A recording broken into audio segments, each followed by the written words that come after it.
I've spent a cumulative, I'm not exaggerating, probably weeks of my life replaying conversations that the other person forgot an hour after they happened. I used to apologize when people walked into me, not in those situations where there's genuine shared blame, two people both distracted, both moving too fast. I mean, when someone was walking with their head down and stepped on my foot and I said sorry, not because I felt I'd done something wrong, because the alternative, not apologizing, meant there was a chance, however small, that they might think badly of me. Even for a second, even a stranger I would never see again.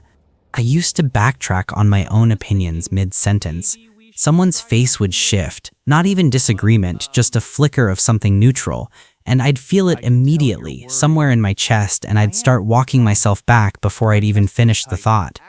I used to say yes to things I didn't want to do. Not because I wanted to, but because saying no felt harder. And then I'd be at those things, at those places, with those people, replaying the conversation that got me there, running quiet calculations about what to say next, to make sure no one in the room developed any kind of negative opinion about me. I thought this was just being considerate, being someone who thinks before they act, being aware. I didn't know it was a problem. I thought everyone did this. The thing I noticed, later, not at the time, was that I was a completely different person depending on who could reject me. At work, I was quieter, more agreeable. I had opinions, I know I had them, I could feel them pressing from somewhere just below the surface, but I didn't put them in the room. It felt like the wrong venue, like the stakes were too high to risk being the person who said the wrong thing, so I nodded. I smiled at the appropriate moments. I was, by most accounts, very easy to work with. I'm not sure I should be proud of that. With friends, I was louder, funnier, maybe, closer to something that felt like myself, except even then I was tracking reactions in real time, still catching the polite laugh versus the genuine one and adjusting accordingly, still performing, just for a different audience in a different costume. On the phone with my mom, I was a third version entirely, 3 people, running in parallel, all oriented toward the same quiet underlying goal. Don't give anyone a reason to think less of you. And the cost of that, the thing I didn't really see until I was already deep in it, was that I had no actual opinions. I had positions I could trace back to whatever was least likely to produce friction. If someone asked me what I genuinely thought about something, there'd be a half-second of complete blankness, just static, before the performance started. A friend asked me once, in the middle of some argument that wasn't even really about me, "What do you actually think? Like you. Not the version of you that's trying to keep everyone comfortable." I didn't have an answer ready, which is a particular kind of thing to discover about yourself. Here's the one that got me. At work, we'd been circling a problem for a few weeks.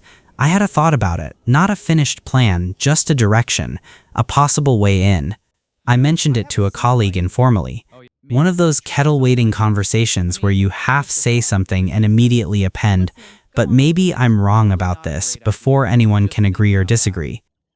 3 weeks later, at a team meeting, that colleague presented the idea, mostly mine, with some additions. Confidently, clearly. The room responded well. I sat there. I didn't say anything. I told myself it was probably coincidence, or that the idea wasn't really mine, not fully, and it would be embarrassing to claim it. And what if I was wrong? And what if everyone looked at me? I had this whole internal trial running in parallel while the meeting continued without me. I went home and replayed it for 3 days. And then, this is the part keep coming back to. When that colleague messaged the following week asking for help working out one of the implementation details, I said yes. I helped. Cheerfully, promptly, without a single word about how that idea had ended up in the meeting to begin with. Because saying something felt more frightening than being invisible. That's when I understood that whatever I was doing, it wasn't consideration, it wasn't thoughtfulness. It was something else entirely. I started reading about it, not immediately, maybe 3 months after the meeting, during one of those 2 a.m. stretches when the thing you've been carefully not thinking about decides it's ready. Turns out there's a theory. Psychologists have been building the case for it since the 90s, that self-esteem isn't what most of us think it is. It's not a measure of how you feel about yourself in some private internal sense. It's a monitor, a gauge your brain runs continuously to track your perceived standing in the group around you. They call it the sociometer. And the argument is that it evolved for a reason. For almost all of human history, being excluded from the group wasn't just unpleasant, it was genuinely dangerous. Food, shelter, protection from threats, all of it depended on being kept around. So your brain developed a system that's exquisitely sensitive to signs of rejection and that responds to them urgently, as if something important is at stake. The problem is the system can't always distinguish between this matters and this doesn't.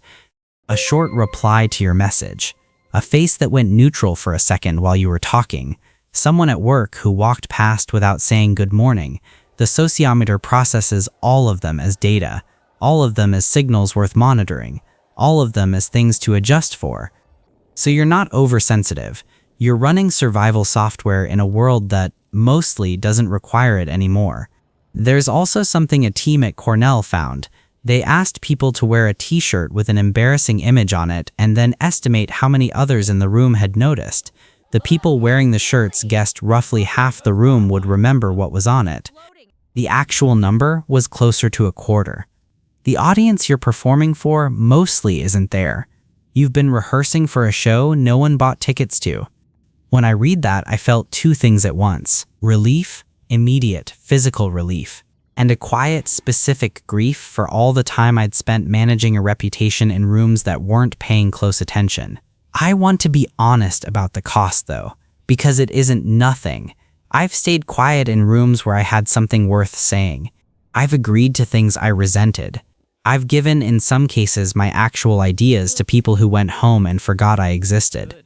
The overtuned radar doesn't just cause anxiety, it causes you to make yourself smaller in ways that add up quietly over a long time. But here's the other thing.